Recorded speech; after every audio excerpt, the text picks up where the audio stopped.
Now we're ready for the last page. This is the submission page, okay?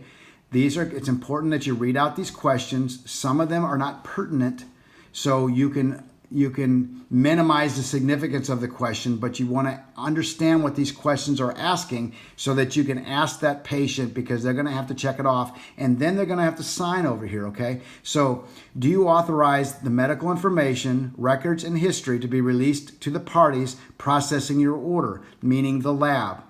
It says the DME, pharmacy, or laboratory supplier. So this is, in this case, the laboratory, so they can process your order. And do you authorize us to submit the information to your insurance company to determine your coverage, eligibility, and process and provided claim? Yes. Okay, if the doctor writes a prescription, that's what we're looking for. We're trying to get a prescription for the lab, for the screening.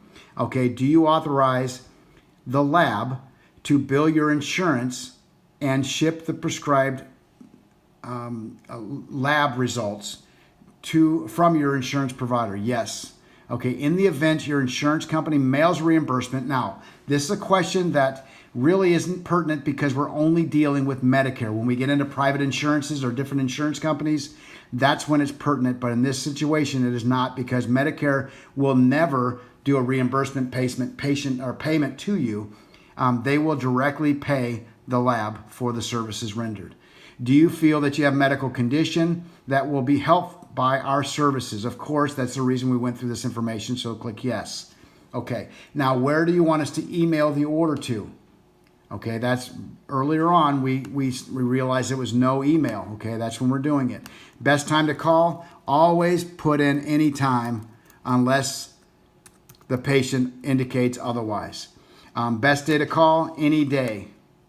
We want the patient to be accessed over the next 48 hours by the doctor's office that we're sending this information to, because if the doctor has a question for clarification, we want to make sure that the patient will answer the call.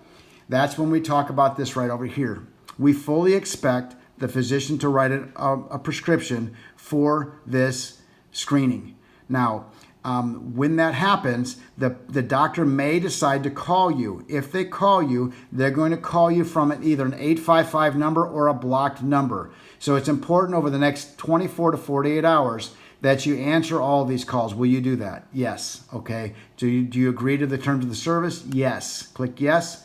Now we're going to go down here to the next one, which is the patient signature. You're going to click on that, and the tablet's going to come up, and you want the patient to sign their name inside the box. Make sure that the patient's name stays inside of that box. And in not two lines, it's one line across. Okay? So I'm going to put down John Doe. So I'm signing it just like I would if I had a tablet. And then you want to click Save. Click Save. And then down here, you want to click on the Save tab.